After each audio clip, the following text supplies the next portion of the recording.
Como destruir aquilo que rouba a sua força. Essa tem sido a palavra que nós temos buscado ministrar domingo após domingo. E eu quero saudá-los com a paz, com a graça do Senhor Jesus. Sempre o nosso coração fica nessa junção de sentimentos, a igreja vazia. Mas glórias a Deus, porque você pode estar na sua casa tranquilo, em paz. E a nossa oração é que Deus te dê saúde, que Deus te proteja, que Deus te livra de todo mal, em nome de Jesus. Essa é a série que nós temos sido ministrados, Kryptonita. Confesso que tem sido desafiador para nós pregarmos e ministrarmos essa série, porque assim como nós temos essa semelhança, conforme esse vídeo introdutório disse, ao Superman, nós somos filhos de Deus. Deus nos capacitou com tudo aquilo que é necessário para nós vencermos os nossos inimigos. Nós somos aqueles que fomos chamados para livrar os cativos e oprimidos do diabo por meio do poder de Deus, que opera em nós e através de nós. E o que muitas vezes nos impede de alvoroçar o mundo, o que nos impede de viver realmente uma vida que faça diferença onde nós estamos, porque nós não conseguimos muitas vezes ter tudo aquilo que o Senhor tem à nossa disposição e viver na plenitude. Algumas perguntas eu quero que você esteja meditando no final dessa palavra, dessa ministração. O que é a kryptonita? De que maneira essa kryptonita tem entrado na sua vida e tem enfraquecido a sua alma e o seu espírito? A kryptonita e o Superman são fictícios. Mas nós cristãos temos que ter a percepção que existe uma kryptonita real, kryptonita espiritual, que quer impedir que nós vamos avançar em direção àquilo que o Senhor tem para cada um de nós. O que nós perdemos quando estamos diante da kryptonita e somos influenciados por ela? Perguntas que eu gostaria que você estivesse meditando. Qual é a área da sua vida que a kryptonita tem enfraquecido? Qual é a sua kryptonita? Há quanto tempo ela tem rondado o seu lar? Há quanto tempo ela tem alojado na sua casa e enfraquecido seus relacionamentos? Talvez conjugal, com seus filhos, ou até mesmo no ambiente de trabalho. E por que não no seu relacionamento com Deus? Antes, porém, eu quero lembrar rapidamente daquilo que já foi ministrado até agora em relação à série. Nós vimos que Deus, Ele quer a primazia da nossa vida. Deus, Ele quer ser o único na nossa história. Fomos ministrados domingo passado sobre a questão do adultério. Assim como o homem e a mulher que têm uma aliança precisam viver em fidelidade, assim nós, como noiva de Cristo, também precisamos ser fiéis a Deus. E vimos que esse adultério, ele é um tipo de idolatria. Porque nós tiramos aquilo que é importante para colocar aquilo que nós desejamos. Somos levados pela cobiça dos olhos, pelos desejos do coração. E Deus não divide a sua glória com ninguém. E eu quero convidar você, feitas essas primeiras considerações, abrir a sua Bíblia em 1 Samuel 15. O texto também estará sendo projetado para facilitar a sua leitura, o seu acompanhamento aí na sua casa. Se quando nós olhamos para um casamento e vemos o adultério de uma forma tão negativa, imagine então quando nós estamos entristecendo e quebrando essa nossa aliança com Deus. Eu quero explicar rapidamente o contexto bíblico desse versículo que logo mais nós estaremos meditando. Mas é interessante que hoje nós estamos numa época em que, segundo Bauman, um escritor muito conhecido, diz que é a sociedade líquida, de relacionamentos líquidos, superficiais. E muitas vezes toda essa liquidez tem invadido o nosso coração e tem afetado diretamente a nossa espiritualidade, o nosso relacionamento com Deus. De que maneira? Quando nós permitimos que a desobediência entre no nosso coração. Deus, através da sua palavra, Ele traz direções claras. Ele nos mostra o que nós devemos fazer, os cuidados que nós devemos ter dia após dia. Mas muitas vezes permitimos que a desobediência seja manifestada no nosso coração. Vemos isso na palavra desde os primórdios. Infelizmente não tem sido diferente conosco. Mas esse texto de 1 Samuel 15, ele traz uma verdade que Deus havia plantado através do profeta Samuel ao coração do rei Saul. Deus havia dado a Saul, rei de Israel, uma direção clara, específica, que ele deveria destruir os amalequitas, homens, mulheres, animais. Não era para ficar nada e trazer nada de despojo. Seria uma forma de vingança de Deus, pois Amaleque se opôs ao povo de Israel. Então Deus levanta o profeta Samuel e dá essas direções ao rei Saul. Você vai destruir os amalequitas, mas dessa guerra você não trará despojo nenhum. Mas olha o que a palavra nos diz. 1 Samuel 15, de 7 a 9. E Saul atacou os amalequitas por todo o caminho, desde Avilá até Sur, a leste do Egito. Capturou vivo Agag, rei dos amalequitas, e exterminou o seu povo. Mas Saul e o exército pouparam Agag e o melhor das ovelhas e dos bois, os bezerros gordos e os cordeiros. Pouparam tudo que era bom, mas tudo aquilo que era desprezível e inútil, destruíram por completo. Essa atitude do rei Saul desonrou a Deus. Desobedeceu aquilo que o Senhor havia falado por meio do profeta. Saul poupou a vida do rei Agag. Saul escolheu as melhores ovelhas, bois, bezerros e cordeiros. O resto, que segundo aos seus olhos, não estava num bom estado, a Bíblia diz que ele considerou desprezível, inútil e destruiu por completo. Mas não ficou assim, porque nada fica oculto aos olhos de Deus. É Ele que sonda os nossos corações. E que o Espírito Santo de Deus venha despertar o seu coração nesta noite, para que você possa perceber o que a criptonita pode causar na sua vida. Consequências desastrosas. Mas é interessante, por mais que o Superman tenha os seus poderes, a sua visão de longo alcance que atravessa a parede, de longe, quando a Lois Lane está com algum perigo, está em perigo, ela clama por socorro, imediatamente ele ouve a sua voz e vai ao encontro da amada para salvá-la. Apesar de todo o seu poder, de toda a sua habilidade, é interessante que o Superman, ele não percebe a presença da criptonita. Ele só percebe que a criptonita está muito próxima quando ele começa a se sentir fraco e perde toda a sua força. Isso me faz ver que muitas vezes a criptonita chega sorrateiramente na nossa vida. Ela é sutil, ela é ardilosa, é silenciosa. É aqueles pecados ocultos que muitas vezes há no nosso coração. Ou aqueles pecados em que nós vamos alimentando, vamos cuidando, como se não fosse trazer malefícios. Costumo dizer, é o pecado de estimação.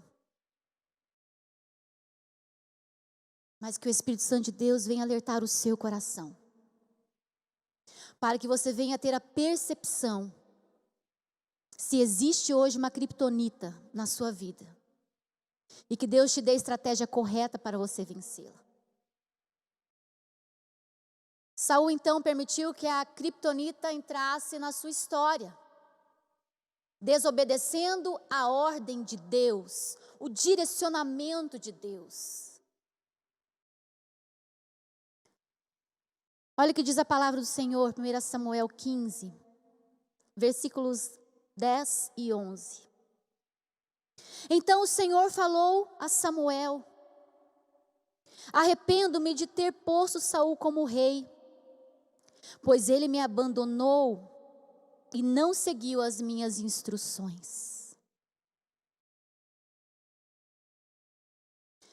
O profeta Samuel então vai ao encontro do rei Saul para confrontá-lo em seu pecado. E é interessante quando você vai lendo o texto bíblico, que o rei Saul ele começa a apresentar algumas desculpas, podemos dizer assim, esfarrapadas. Em vez de assumir a sua culpa, porque foi ele que recebeu da parte do Senhor uma direção clara. E foi ele que resolveu desobedecer, o espírito de rebeldia. Mas ele começa a colocar a culpa no povo, no seu exército, como se ele fosse pressionado a tomar aquela atitude. O profeta Samuel, então, o confronta dizendo: mas não é você que é o líder do povo? Não é você o rei? Quem desobedeceu a Deus foi você, rei Saul.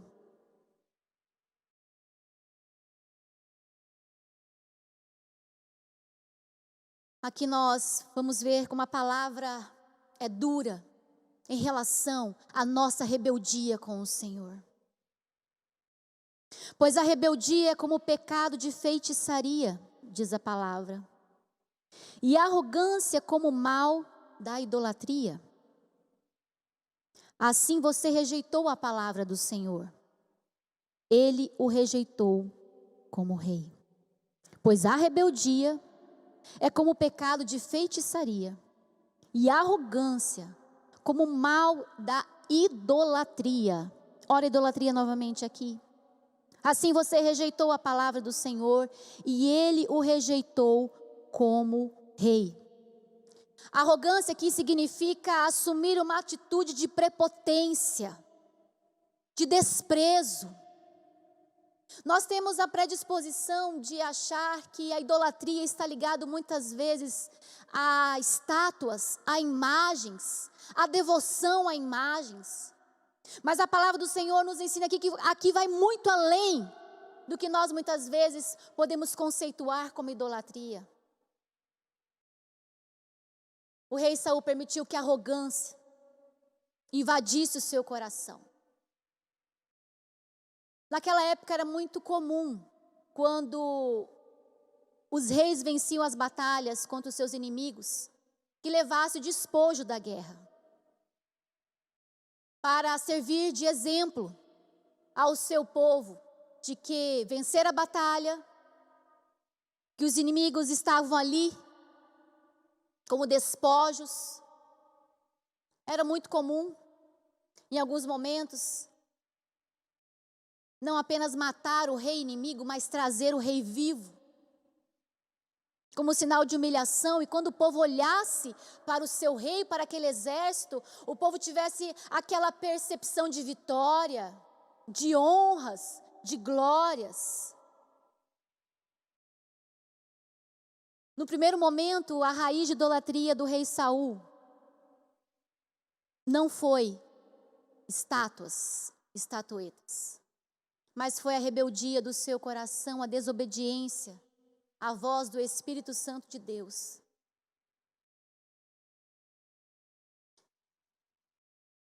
Porque ele sabia que se ele voltasse para o seu povo, e o povo visse aquele despojo da guerra, principalmente a figura do rei,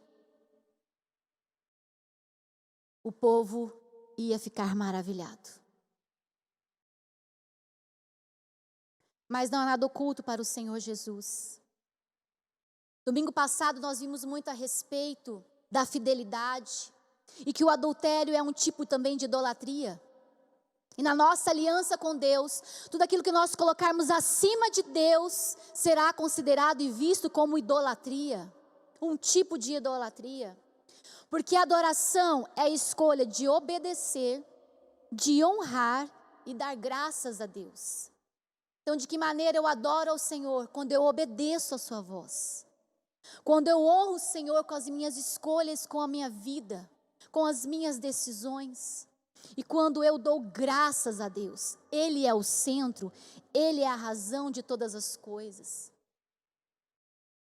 Mais tarde, depois, o texto diz que o rei Saul resolve então fazer uma estátua em sua homenagem. Quando nós damos espaço para desobediência e rebeldia, a nossa vida tem a predisposição de ser como o do rei Saul. Um abismo vai chamando o outro abismo. E tamanha foi a revolta do profeta Samuel, que ele mesmo mata o rei Agag. Há coisas inegociáveis na nossa caminhada com Deus. E nós precisamos vigiar. A criptonita é a idolatria moderna. É a cobiça, é a desobediência, é o altar do eu. Quando aquilo que é importante, aquilo que os meus olhos desejam, mesmo que seja contrário àquilo que a Bíblia me ensina, eu opto, eu decido e eu dou brechas. O altar do eu, ele traz consigo aquele questionamento: se eu fizer isso, que benefícios me trará? E na vida cristã nós aprendemos que não tem a ver conosco, tem a ver com Deus. Tudo vem de Deus, tudo é para a glória de Deus. Porque a vontade de Deus é sempre perfeita, ela é agradável, ela é boa. E a nossa vontade muitas vezes é equivocada. Mas a maioria das vezes, as nossas decisões são pautadas no nosso egoísmo, na nossa falta de contentamento. John Bevere traz isso nesse livro Criptonita. Ele diz que a idolatria moderna traz consigo o espírito de rebeldia, de adultério, de ganância, que vai totalmente contrário ao contentamento. E quando nós permitimos que o contentamento entre na nossa vida com Deus, sentimentos de orgulho, ganância, desejo de poder não tem espaço. Porque tudo aquilo que vem das mãos de Deus é benéfico para nós e é suficiente. O próprio Jesus é a personificação do contentamento, quando ele diz: a minha vontade é fazer a vontade do Pai.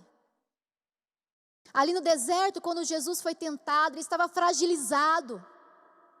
Era um homem como nós, sujeito às mesmas coisas que nós, estava cansado, estava com fome, estava com sede, e o tentador vem até ele oferecendo tantas coisas, poder, oferecendo alimento, porque sabia que ele estava fraco.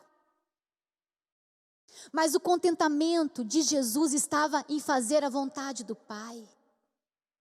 Quando o nosso contentamento está em permanecer na vontade do Pai, a criptonita não domina o nosso coração. O contentamento nos ajuda a permanecer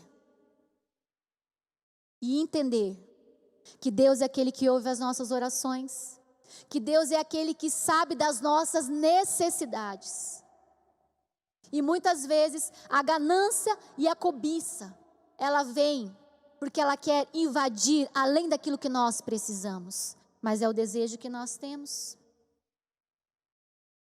O descontentamento na vida do cristão é pecado. E nós muitas vezes demonstramos esse descontentamento nas mínimas coisas. vem a murmuração, vem muitas vezes a nossa indignação. E aí, damos brecha para o pecado. E a Bíblia nos diz o que acontece quando nós murmuramos. Assim como o povo murmurou no deserto. Deus fazendo milagres após milagres, alimentando diariamente. E o povo murmurando, e aquela murmuração fizeram com que eles permanecessem mais tempo naquele deserto e desse brecha para o anjo destruidor. Quantas vezes o descontentamento entra na nossa casa e nós estamos dando legalidade para a criptonita invadir o nosso coração e o anjo destruidor destruir aquilo que ele quer destruir. Mas talvez você possa dizer assim: mas contentamento? Eu quero crescer na vida, eu quero ter um emprego melhor, um sustento melhor, uma casa melhor. Que bom que pelo fruto do seu trabalho você pode buscar as coisas, investir. Mas não permita jamais, jamais, que o dinheiro seja o seu senhor. A sua vida não é guiada pelo dinheiro, a sua vida é guiada por Deus. E Ele te dá sabedoria para você administrar os seus recursos, sem ganância, sem soberba, sem orgulho. O descontentamento ele é diferente de complacência. É totalmente diferente. O contentamento nos faz celebrar aquilo que Deus é na nossa vida, aquilo que Ele faz, aquilo que Ele tem nos dado. E muitas vezes, aquilo que nós temos perdido é porque não temos buscado sabedoria em Deus para administrar da maneira correta. E Deus nos dá a sabedoria, a Bíblia diz. Contentamento é diferente da complacência. Nós olhamos para Jesus e vemos um Deus que intercedia por nós. Jesus chorava, Jesus clamava em alta voz. Hebreus 5:7 diz: Jesus ofereceu orações, súplicas. Jesus se compadecia pelo sofrimento das pessoas que estavam na sua volta. Jesus, quando viu a casa do seu pai virar um comércio, ele virou as mesas dos cambistas. Ele não era complacente com o erro e com o pecado. Mas Jesus agia conforme a vontade do Pai. A cobiça é a segunda chave direcionada à idolatria. O dicionário define como desejo imoderável e inconfessável de possuir. Cobiça, segundo o dicionário, é como desejo imoderado. Você sempre quer mais. E sempre o altar do eu, a satisfação é para mim. Eu quero, eu posso. Como diz o pregador em Eclesiastes, vaidade das vaidades, tudo é vaidade. E quando você olha em Eclesiastes, as suas decisões estavam muito centradas no eu. E ele disse que tudo que os olhos dele desejou, tudo que ele quis, ele se permitiu, mas no final percebeu que era apenas vaidade. Cobiça, desejo imoderado, inconfessável de possuir. Mas veja bem as palavras do apóstolo Paulo em Colossenses 3, versículos 5-6, será projetado para os irmãos acompanharem. Portanto, matem os desejos deste mundo que agem em vocês, isto é, a imoralidade sexual, a indecência, as paixões más, os maus desejos e a cobiça. Porque a cobiça é um tipo de idolatria, pois é por causa dessas coisas que o castigo de Deus cairá sobre os que não lhe obedecem.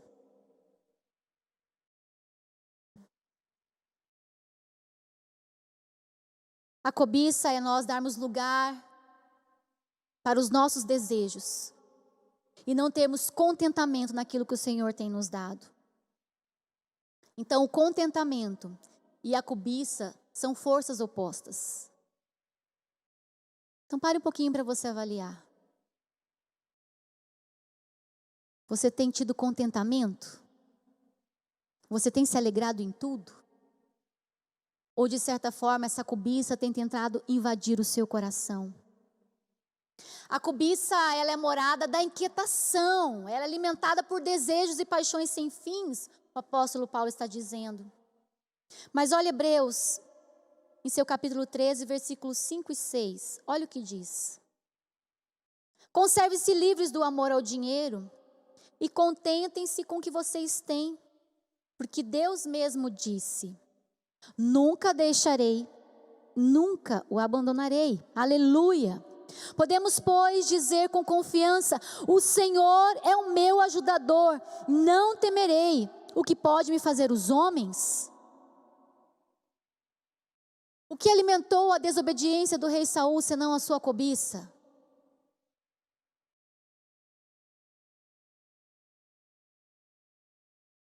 O comportamento de Saul, podemos dizer aqui, estava baseado no seu descontentamento, na sua busca constante de autoafirmação pelo ter e não pelo ser. A forma como os seus súditos, o seu povo veria, o seu poder. Saul cobiçava grandezas, riquezas. Você conhece a história? A cobiça levou a teimosia, a desobediência a Deus. E Saul foi entrando num abismo que chamava outro abismo, que chamava outro abismo. Você conhece a história, e Deus então procura um novo rei. Um rei que fosse segundo o seu coração. Cuidado com o ídolo que está no seu coração. Ou cuidado com o ídolo que quer ter poder no seu coração. Tenha contentamento naquilo que o Senhor ensina através da sua palavra. Na direção clara que o Espírito Santo te dá. Quantos homens descontentes procurando fora do casamento a satisfação para saciar a sua cobiça, o seu desejo. E se não for a misericórdia de Deus, destrói toda uma família. Quantos jovens iniciam tão cedo na pornografia e vai trazendo sequelas por toda a sua vida, se não for a graça de Jesus. Meu Deus, como restaurar a vida com Deus? Então, em primeiro lugar, essa é a criptonita moderna. São os ídolos que nós levantamos. É a idolatria. É o nosso desejo, é o altar do eu. Todas as minhas decisões são pautadas naquilo que eu quero, naquilo que eu desejo, não naquilo que Deus tem para mim. Então, o descontentamento vai tomando conta do meu coração e eu vou permitindo que a cobiça, que o desejo, me leve para caminhos tortuosos. Em segundo lugar, a criptonita. A criptonita, ela é aquilo que nos enfraquece. Nós damos legalidade para alguém ou para algo ter poder e domínio sobre nós. E aquilo que nós não dominamos, nós seremos dominados por ela. É a criptonita espiritual.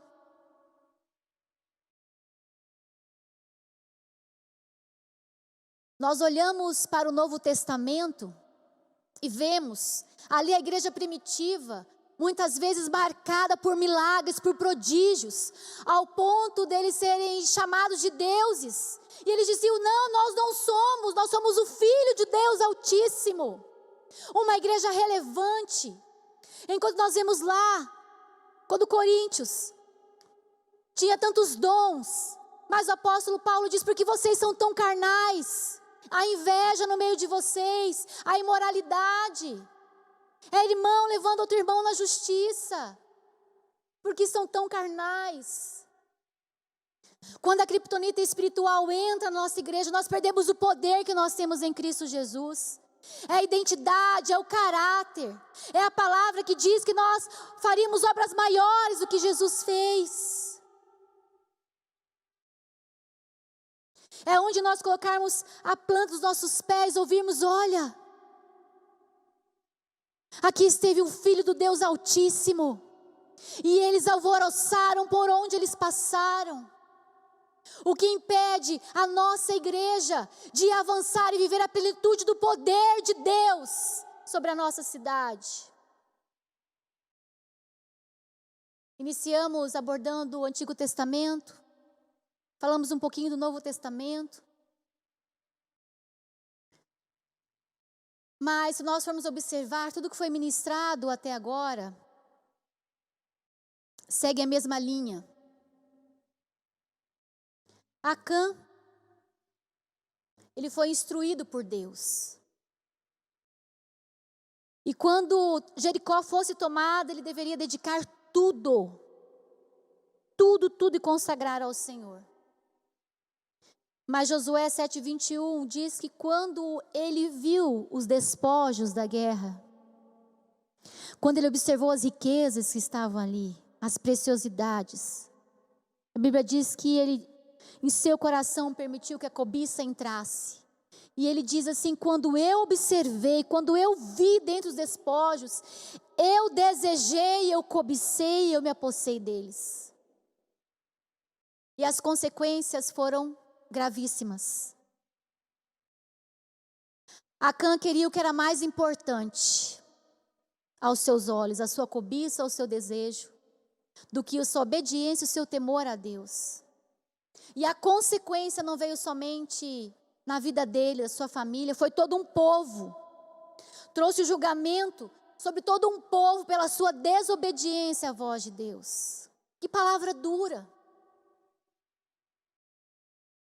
Se um de nós, aqui na igreja, dermos brecha para a criptonita entrar, ela enfraquecerá a igreja por completo. Por isso que o Espírito Santo desperte o nosso coração e Deus nos confronta, porque Ele nos ama, Ele nos corrige.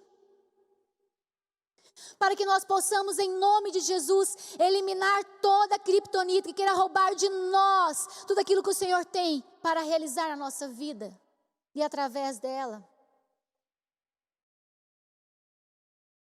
Por isso que na igreja de Corinto havia muitos fracos, muitos doentes. A Bíblia diz que alguns morreram prematuramente, porque a criptonita se alojou, enfraquecendo toda uma igreja, promíscua, conivente com o pecado. A cobiça nos deixa fracos. A criptonita, quando ela entra na nossa vida,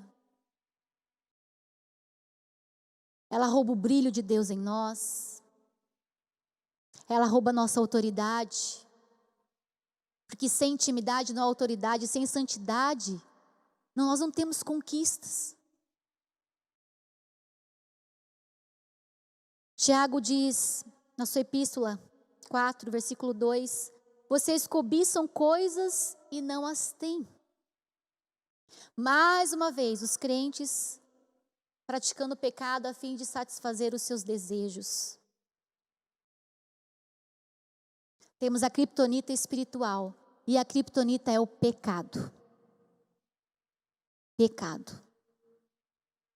A idolatria é um tipo de pecado intencional e voluntário. É um pecado aceito, é um pecado que dá a ocasião do vício. Então, muitos estudiosos dizem que o pecado na vida do cristão, ele é errar o alvo. Nós pecamos. Por isso a Bíblia diz que separados estamos da glória de Deus. Mas o pecado não é a permanência. Não é um vício que nós vamos alimentando. O pecado na vida do cristão não pode dominá-lo. Nós somos os santos que lutam contra o pecado. A palavra pecado no Novo Testamento é hamartia. Muitos mestres definem dessa forma, hamartia. Errar o alvo. Mas não se engane. Quando o pecado entra no nosso coração, ele tira a nossa vitalidade, a nossa autoridade e a nossa intimidade com Deus. O pecado, ele é perigoso, ele é prejudicial. Cuidado com a criptonita, chamado pecado. Olha que interessante que Tiago diz na sua epístola, no seu versículo 15. Esse desejo, tendo concebido, dá luz ao pecado. Lá em Gênesis, vamos para Gênesis, para o Antigo Testamento, 4:7, diz assim: Deus diz a Caim, o pecado ameaça a porta, ele deseja conquistá-lo, mas você deve dominá-lo. Por isso que João diz, aquele que vive pecando é escravo do pecado. 2 Pedro 2:19 diz, o homem é escravo daquilo que o domina. O que tem tentado te dominar? Pense um pouquinho. Eu sei que é uma palavra dura, que nos confronta. É o medo? É o excesso de preocupação com o futuro? Excesso de ansiedade? É a inveja? É a ganância?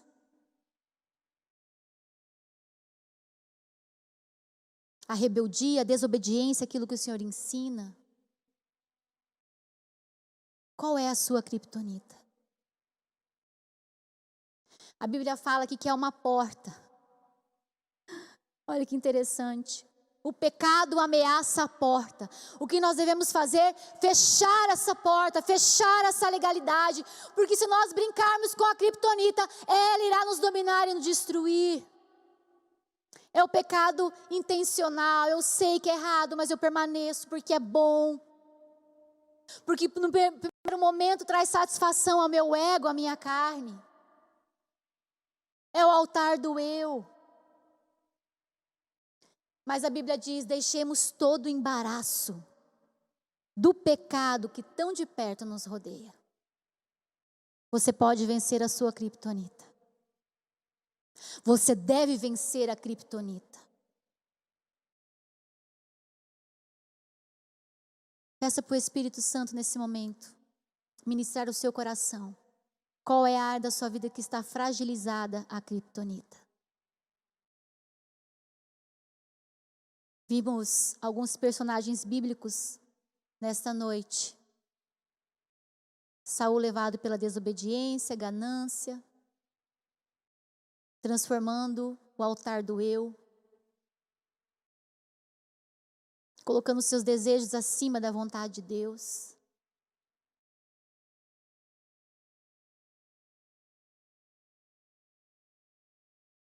Vimos Acã, que desobedeceu à vontade de Deus, colocou o seu desejo acima daquilo que Deus havia falado. Quantas vezes nós colocamos a nossa vontade à frente daquilo que Deus tem nos mostrado?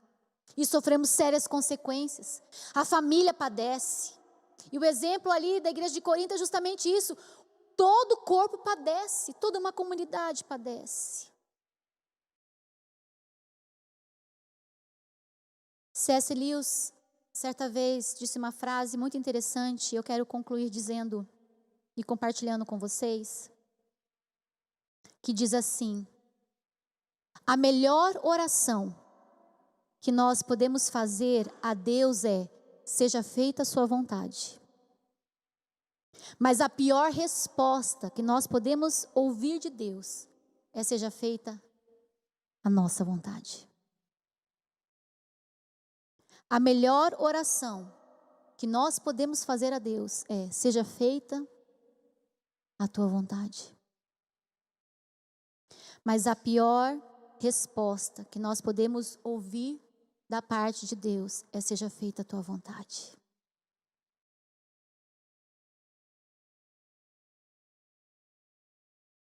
Quantas vezes Deus já surpreendeu a sua caminhada, a sua jornada com Ele? Você orou pedindo algo, talvez Deus não concedeu você aquilo que você desejava. Mas quando a resposta de Deus veio, Deus deu além daquilo que você esperava. A vontade de Deus para cada um de nós sempre será boa, perfeita e agradável. Mas nós levantamos altares, colocamos e permitimos que o nosso coração seja levado pela cobiça dos olhos, pela concupiscência da carne. O preço é muito alto. Se você puder na sua casa, feche os seus olhos. É uma palavra dura, mas nós precisamos vencer a criptonita espiritual. Nós precisamos vencer tudo aquilo que se opõe contra o conhecimento de Deus no nosso coração, dentro da nossa casa. Peça para que o Espírito Santo ministre na sua mente. Que porta você tem aberto?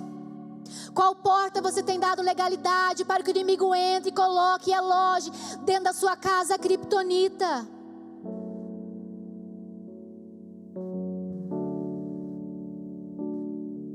É possível resistir ao pecado e não ser dominado por ele. O Senhor nos ensina na sua palavra.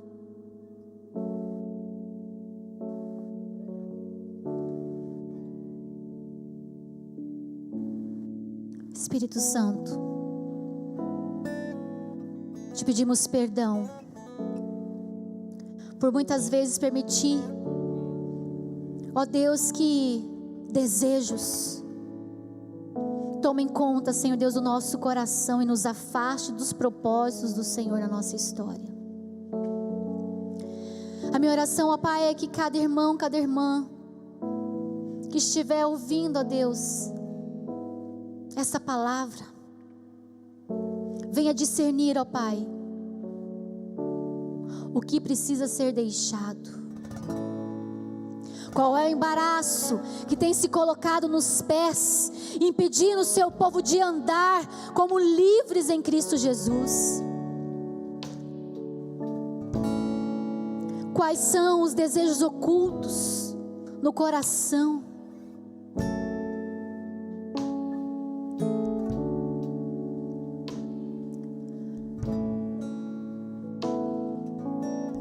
Abra os seus olhos, se você estiver com os olhos fechados. Deus te deu toda a capacidade para você viver como um filho de Deus, para você alvoroçar o mundo e fazer a diferença onde você está, para libertar oprimidos e cativos do diabo, para estabelecer o reino de Deus.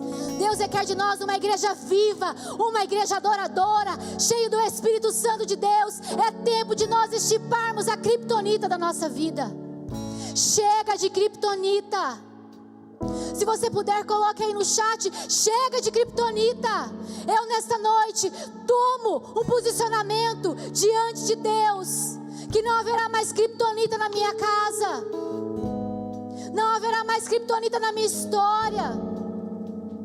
Eu não serei levado mais pelos meus desejos, pela minha cobiça, pela minha desobediência à voz de Deus. Chega de criptonita. Chega de criptonita. Essa pandemia tem mexido em muitas áreas da nossa sociedade.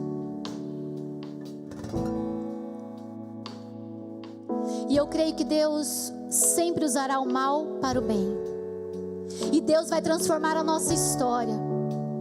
Porque eu creio que é um tempo do avivamento. É o tempo de nós buscarmos a presença de Deus. Não sermos aprisionados pelo medo, pelo pavor, mas sermos direcionados pela voz do Deus Todo-Poderoso, que diz que Ele é o nosso ajudador. O que pode nos fazer o homem? mas para que nós possamos tomar posse por completo desse poder, desse rema que está à nossa disposição, nós precisamos eliminar o pecado da nossa vida, eliminar a criptonita da nossa vida. Uma igreja como Corinto, tão cheia de dons, tão cheia de dons, e começavam as divisões, as disputas, o altar do eu. Mas é interessante que o apóstolo Paulo, ele termina no outro capítulo 13 de 1 Coríntios dizendo: há um dom maior, há um caminho de modo excelente, o caminho do amor. Por isso nós precisamos nesta noite levantar um altar de adoração ao Deus Todo-Poderoso, entronizar a Deus na nossa história, colocar a Ele o lugar que lhe é devido. Você está disposto a isso? Se você está disposto a isso, comece a dizer: eu estou. Glória a Deus, eu creio. A partir de hoje a criptonita não vai mais dominar a minha história nem da minha família. Eu fecho a porta, eu fecho a porta em nome de Jesus. E você verá o que Deus fará nos próximos dias, e o que Deus fará quando todos nós estivermos reunidos aqui nessa igreja, lotada, cheia, louvando e adorando a Deus pelos milagres e prodígios que Ele tem feito nesse tempo na nossa vida. Você crê nisso?